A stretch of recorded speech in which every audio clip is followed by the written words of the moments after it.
Hello everyone! I am Xarkun, this is World of Warships Legends. And yes, that was a reference to Flamu, who makes great videos for World of Warships on the PC. Anyway, for today's video, we are going to be on Sleeping Giant once again. It seems like all of my most recent battles take place on this map for some reason. But unlike those recent battles, we're in a ship that I have not featured for probably quite a long time.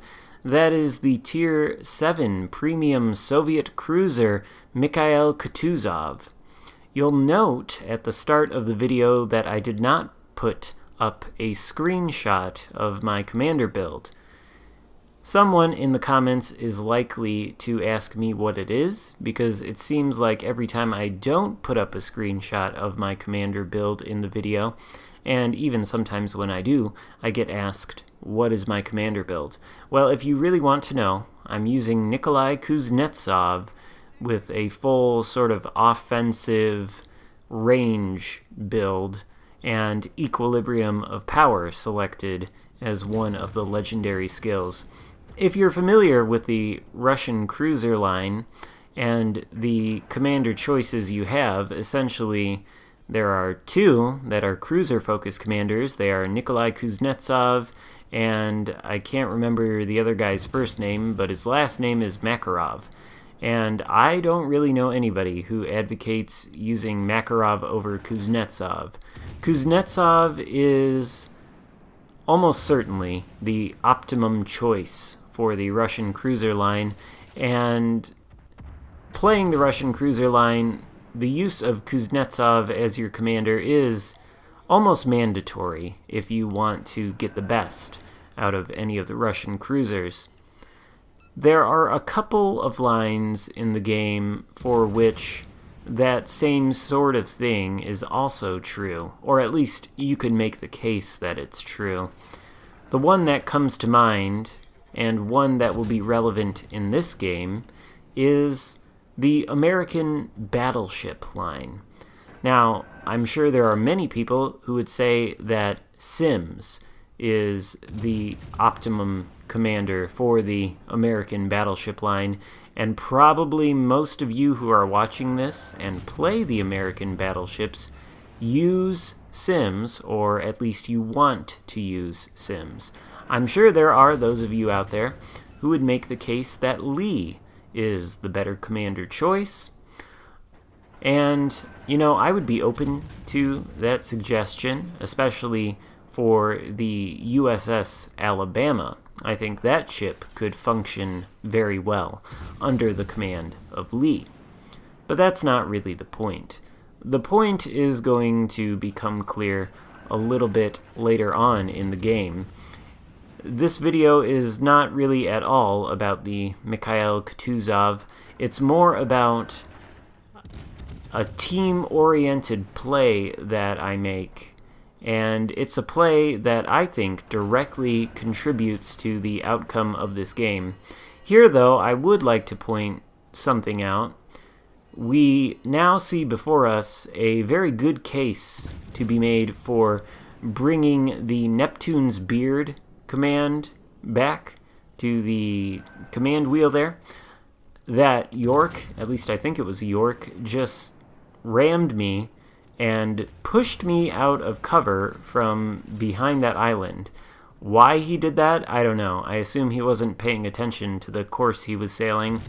I don't think he was spotted either by any of these ships. He just pushed me out of the way and put me at risk of being spotted right in front of a Nelson, which is kind of scary and kind of annoying. Of course, no harm was done, so no real foul, but the whole point of that little aside, I suppose, is pay attention to where you're sailing and don't knock your teammates out of cover and put them at risk of getting shot by a Nelson in a cruiser. It's just bad etiquette. Speaking of the Nelson, we've been farming some damage off of him, and now we are pushing up.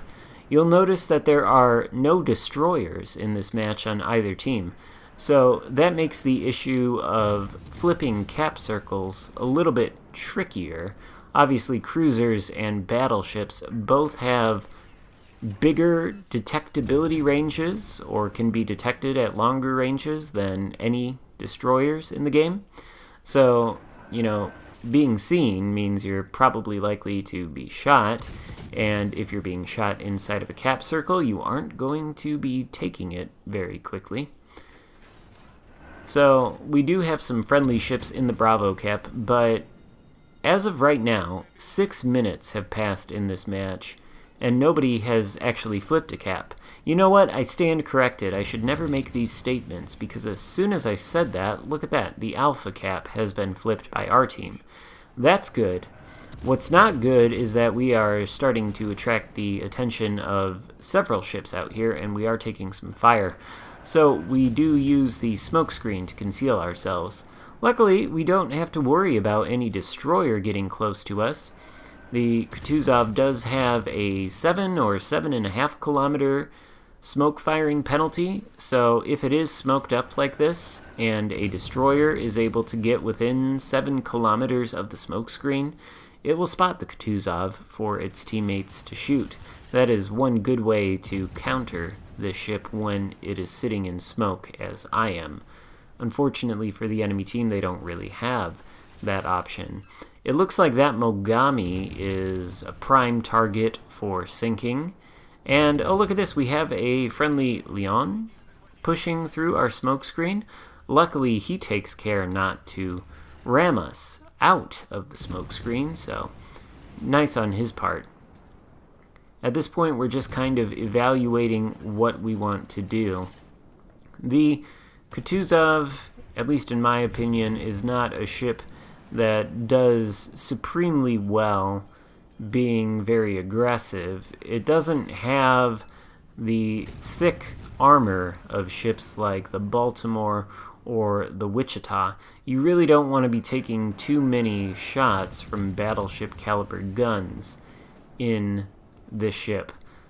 And that is why we have been focused on the Nelson so much. He has some nice, short-fused British armor-piercing shells that are likely to inflict terrible damage on us should he choose to shoot them. But, we've been spotted before in this game. We are spotted now. I don't think this Nelson is going to take a shot at us at all. Nevertheless, I am turning to angle away just in case, because he is pointing this way, even though he is still shooting what looks like high explosive at one of my teammates. So definitely not something to worry about. Farming this damage off of him has probably not been the most interesting thing to watch, but it has been lucrative. And now the Nelson goes down.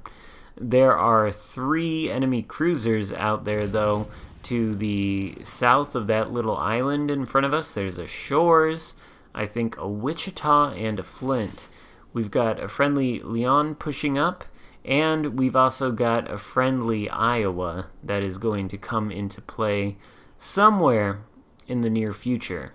And that Iowa is going to be the key, at least in my mind, to the outcome of this game. Still now, in this battle, I think it's pretty much halfway over at this point, and only one cap circle remains flipped. It is the Alpha cap, but as you can see, it's starting to turn red, so an enemy is about to flip it. Initially, my plan was to go and counter that by flipping the Charlie cap. If you look at the point situation, it's almost dead even. Neither team right now is taking in any points because neither team actually fully controls the cap circle. We have 274 points to the enemy's 275, and this Iowa is looking like he's moving into a prime position to die. He's got 3 high explosive spammers shooting at him, and it's only a matter of time before one of them lights a fire, or before their high explosive shells simply remove the last of his hit points. He has called for help, and I am assuming he is running Sims, who does come with will to rebuild. Therefore, I sail within 2 kilometers of him to activate that will to rebuild skill, and it looks like it's working. I did this because I know that now that the enemy has secured Alpha, they are going to have a steady income of points. But had I not done that and gone up to the Iowa to support him and allow him to use that Will to Rebuild skill, he would have gone down and there would have been a 100-point swing in the enemy's favor. Since I saved his life here, I am now in a position to shoot at some of these cruisers. Want to try to take down the Flint because he's at very low health. I think I take half of his remaining hit points there, maybe even more than that. And he is a one-shot kill for anybody who so much as looks at him. The Shores goes down immediately. The Flint goes down soon after. And just like that, we're in the lead again. I don't think that would have been the case had I let that Iowa die. Now the threats to the Iowa have mostly been removed, so we are going to be able to sail into this Charlie Cap. And that is essentially the point of this video. Yes, capturing capture points in domination modes in the domination mode game can be very important. In fact, it is very important, and building on those capture points is a good strategy for winning. However, sinking ships is a points scoring play. And if we had allowed the enemy to sink that Iowa, we would be in probably a much uglier position right now, especially since, if you'll notice, the enemy has again overtaken us on points. Not by a lot, but the deficit would have been a lot greater if we had not supported our teammate and allowed him to just die. This game is very much a team effort, and it works best when the players on each team support one another and play for the goal of winning. There are a lot of people who probably play this game, quote, just for fun, and fun constitutes them trying to get as much damage as humanly possible. That's fine, but I would encourage you, if you are that kind of player, to rethink your concept of what fun is, because to me, this game is very fun. It might not have been fun to watch, but it was fun to play, and fun to think through all of my moves, especially that move that I pulled with the Iowa. I am now thinking about my next move, which is to get into the Bravo Cap and attempt to flip that, and then hopefully help take down this... Okay, never mind, the Baltimore is dead. So definitely going to get into this Bravo Cap and try to flip it, probably pop a smoke screen, and start taking some shots at definitely this Vladivostok. The enemy is still ahead of us on points. If I can sink this Vladivostok, which I absolutely can in short order with the Kutuzov's IFHE, or EOP, inspired shells, obviously I can get good HE penetration damage on what little superstructure the Vlad has, and a fire, if I can light one, which I probably can, is likely to take him down. Took a little bit of fire there from the enemy Prinz Eugen, and just like that, we take down the Vlad, we put our team ahead on points, and now we are going to open up on the Colorado. That Iowa, whose life we saved earlier, is in a prime position to also shoot at the Colorado, who is giving him broadside. And of course, that's a paddlin', as the mighty Jingles likes to say. The Colorado seems a lot less scary to me now that he is nearly dead. If I can light a fire on him, I should be able to finish him off, but even if I can't, this game appears to be pretty much wrapped up. The only wild card out there is the Prinz Eugen, and there's the fire on the Colorado. He does get a hit on me, but I think... Nope, my fire doesn't take him out. Instead, it's one of the Iowa's shells. Either way, he's dead, and this appears to be a guaranteed win. Not really enough time for this lone Prinz Eugen to turn the tide, so as long as we don't do anything stupid and give him flat broadside for an extended period of time, we can just sit here farming damage on him as the clock runs out, and the game ends in our victory.